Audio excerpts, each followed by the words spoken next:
Thank you so much, ladies and gentlemen, for coming out today. My Detroit is beautiful. We want every Detroiter to be able to say that. When Mayor Mike Duggan announced a Blight-to-Beauty campaign, some people thought, why is that important? I'll tell you why. The way we live, what we see in our lives, affects everything from our health to our outlook. Detroit is too important to its residents and this administration to not be the best it can be. And there are so many ways to join that effort, from beautifying your own personal space to partnering with neighbors. Detroit ACE's contribution to the Blight-to-Beauty campaign involves making spaces, community spaces, beautiful everywhere, and those spaces are in alleys. So what ACE is going to do is work alongside stewards who have already been working on their alleys to make them better. Detroit is beautiful in so many ways. We're just going to help make more. I want to make sure I recognize State Representative Stephanie Young, who's here with us today. And you're going to hear from our stakeholders really quickly, but right now, please welcome my boss, Mayor Mike Duggan. Well, this is a good day. I would say 3 years ago, I found that the #1 complaint as I did meetings with neighbors in basements and backyards was alleys. And it was a far cry from when I started, which is the street lights aren't on, the ambulances don't show up, and the like. But I knew when people were talking about the alleys, we were making progress. I also knew that if you lived in the suburbs, you'd expect the alleys to be maintained. And so Brad, Dick, and the team have already cleared out 2,000 alleys. We do it in partnership with neighborhood groups who agree to keep them clean afterwards. But we want to stop talking about removing blight. We want to start talking about building beauty. So we're not talking about cleaning out alleys anymore. We're saying what's behind. And alleys in many neighborhoods can be places that can be activated, be an asset to the community. And so when Rochelle Riley came forward and said, I want to make the alleys places of art, let's commission artists in conversation with the local neighbors as to what you want. We proposed $3 million from the American Rescue Plan funds. And I was very glad when we did it that Councilman James Tate was the first one to stand up and say, this is what I want in District 1. So we're kicking it off here. And so with that, I want to introduce my partner, Councilman Tate. Good morning, District 1. All right, that's better. Get some energy going on. I know it looks kind of gloomy out, but this is a great day. This is awesome. You know, when we start looking at these alleys in the city of Detroit, we know that many are very, very challenged. When we look at the lives of many Detroiters, we know that they are very, very challenged. But what it takes is leadership from government as well as those in the community to do what we can to change the fortunes of not just our alley, but our people. And when we see this project that we have, the art alleys within the city of Detroit, there are 5 locations that are going to be taking place. This is a pilot location. We're going to show them how it's done, y'all, in District 1.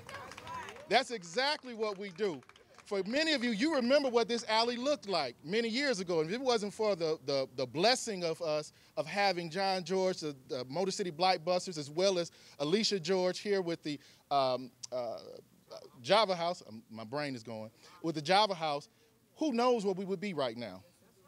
And without having the leadership of Mike Duggan and the City Council with this project, putting all of the pieces together, who knows where we would be with this particular part of this process. So I'm just thankful to be, again, a part of the process, being able to pull a lever. It was made in terms of the recommendation. Council approved $3 million because we saw the vision and we see what this can be. We always know that we can't do it by ourselves in city government. We need the community. We need the artists as well.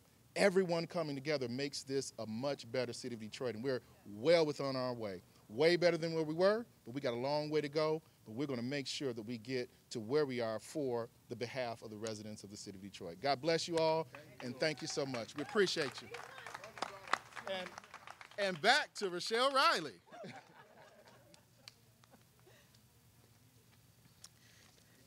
So I'd now like to introduce the person who has been the lead planner on this particular process, and he's going to tell you who our teams are. He has been an indispensable, and I mean like literal, not just right hand, but right, left hand, and sometimes right foot on my team, and that is Sam Coons.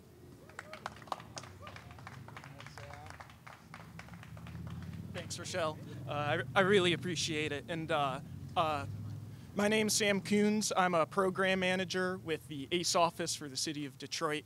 And I want to quickly just say what we've been working towards all this time since the ARPA funds were allocated once this project became a reality for us. And we felt very strongly that the way that we wanted to do this as a neighborhood improvement project, like Councilman Tate was saying, is to make sure that we were out working with community partners in every neighborhood, to make sure, again, that when we're done, when we wrap this up, when we make these improvements, that it's exactly what the neighbors want, what the community wants, and what we know our community partners will be able to help us carry forward.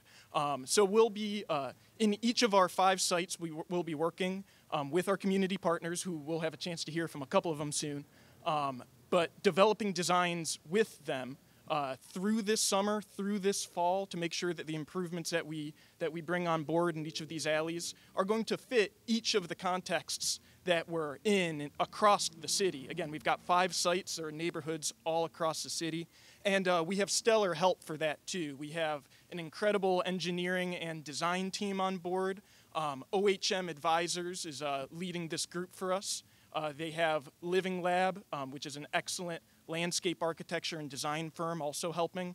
And we have Sidewalk Detroit, a District 1 favorite, to help us with this community engagement that's going to be so important to get us to the place where we can make these improvements. So without further ado, I'm going to hand it back to Rochelle, who's going to introduce the community partners, and we'll go from there. So this is one of my favorite parts, besides recognizing my team. That was Sam Coons. I want you also to meet Asia Hamilton, right there. Woo! And Harold Wilcox. Where's Harold? He's in the back. You can take him pictures. Amazing construction expert. And where's Jeremy? And Jeremy Thomas. I've not done one project without him. So let's quickly get to our community partners. I've been asking him to hold off for just a few minutes. No one works harder than Miss Tammy Black, who has created a slice of heaven in Jefferson Chalmers and plans to build a massive treehouse along the alley she and neighbors hope will become a part of a community space that has been growing. Let me bring up Miss Tammy Black. Woo!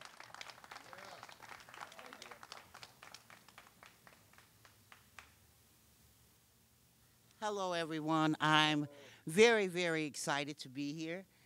And as Michelle said, I am Tammy Black. I'm from Manistee Community Treehouse Center in the Jefferson Chalmers community. I would like to first say that we are very, very excited about this project. And we would like to thank Mayor Duggan, Michelle Riley, and the City Council for allowing us to be able to be a part of this first cohort of this project. This alley will allow the Manistee Community Treehouse Center to have a space in nature for mental health and mental well-being, which is one of our missions. And also, this project will allow us to be able to have a space for people who are going through mental health issues with or without disabilities to be able to take advantage of this space, as I said before. With all of our projects in Jefferson Chalmers, we're always looking for mental and physical well-being of our community. This project will allow this. As Rochelle said, the Manistee Community Treehouse Center is a project that's for mental and physical well-being of people with or without disabilities. And it's also will be ran off of solar power, which we actually started to implement in 2015. We also have a project that we did with Charles H. Wright Museum, which was our Creative Empowerment Counseling Garden, which we have an outdoor movie theater that's ran off of solar power. And when the power goes out in our community can come to this space and plug up any emergency equipment. They can also plug up their phones and still have power. And we have a bird watcher's garden that we've implemented from Chamber of Commerce and GM, Detroit Chamber, and GM, which will also be a learning lab of community of solar power. So we're implementing solar in our community for well-being, because when you don't have to worry about your utilities or anything like that, that's another well-being piece. And also, the alley is ran off of solar because we've already implemented solar throughout the alley with all of this beautiful art that's going to be a part of that. what better way to make a person feel good about where they are, mental health, after all we've been through this COVID initiative. And also, we've also implemented 25 homes with rooftop solar, which saves our senior citizens in their utility bill. So this is going to be another plus for us. Thank you, guys. See, I'm telling you, Detroiters do it for ourselves. I'm so glad that we have folks and our partners who are doing that. Chuck Williams represents one of the hardest working neighborhood associations in the city. All of those areas, Outer Drive and the Lodge. He suffered a death in the family this morning and is not going to be here. But you will be hearing about their alley, and their community engagement will start along with everyone else's. So now we'll come back to this alley in District 1. Where we stand today is already a community space that's part of one of the city's strongest neighborhood arts hubs. Working in this space for more than 3 decades is passionate, tireless John George from Motor City Blightbusters and his wife Alicia George and the Artist Village. So let's hear a word, please, from John George. Thank you so much.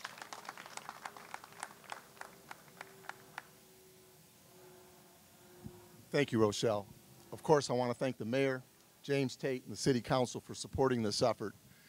You know, we've been in the business of blight removal for almost 34 years, and now to be able to really focus on the beautification is really key. Of course, Blightbusters has spent a lot of time renovating and building, but I got a shout out to Chaz. He's the one that's put the icing on the cake. If we could give him a round of applause, I would appreciate it. When I met Chaz, he said he wanted to teach kids and paint murals, and I thought that was a great energy to support. So we've done that. And of course, Alicia, her sister Tynesha, and everyone at the Java House has really put the heart into this community by hosting numerous events. So I just want to thank everyone that has participated. I could go on forever. I see Mr. Johnson. I see Al Manfroni. Can we give Al a round of applause? I'm going to tell you why. Al's our chief financial officer. I get to dream up all this stuff, and he has to figure out how to pay for it. So give Al a round, please. Thank you. All right, well, listen, I don't want to get rained on, and I don't want to get the hook, so I'm going to get off this podium. But I just want to thank everyone. Detroit's best days are ahead of us. Let's continue to work together, say nice things about Detroit. I love you all. Peace. I want to thank you all so much for being here. I want to tell you that my job would be impossible without the support of the mayor, the support of the city council. Thank you, Councilman Tate. This project was approved unanimously to make sure that we can do this, and we hope to do more. And the way we choose them is not to go out on our own, but to see who's already doing something in their alley that we can enhance and make better and elevate. So if this is something you're interested in, go to our website, detroitmi.gov/ACE or detroitartsandculture.com. And you can see how this is working, how it's going between now and then. You can also call the number if you still want to get your alley clean. My boss, Brad Dick, told me to make sure to tell you, they've done 2,000 alleys, but that doesn't mean they're done. We are cleaning up this city. It is going to be more than just blight-free. It's going to be beautiful. So are there any questions from the media? Oh, I'm sorry.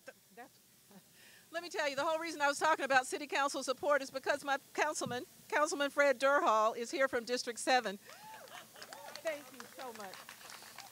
I hugged him and forgot to tell you that he was here. But we have him. We introduced our state representative. Did I miss anyone else? Any other elected officials? Thank you, Mr. Mayor. He's always got my back. And I do want you to know that our chief storyteller, Eric Thomas, is here. Yes, I'm going to call you out, brother, because you're going to tell this story. So I think the rain has passed. We have food. We have a prominent DJ, Sassy, who's going to kick it off right, unless there's a question. No question? All right, Sassy, take it away. Please enjoy the art. Please enjoy the food. Thank you so much, Mr. Mayor.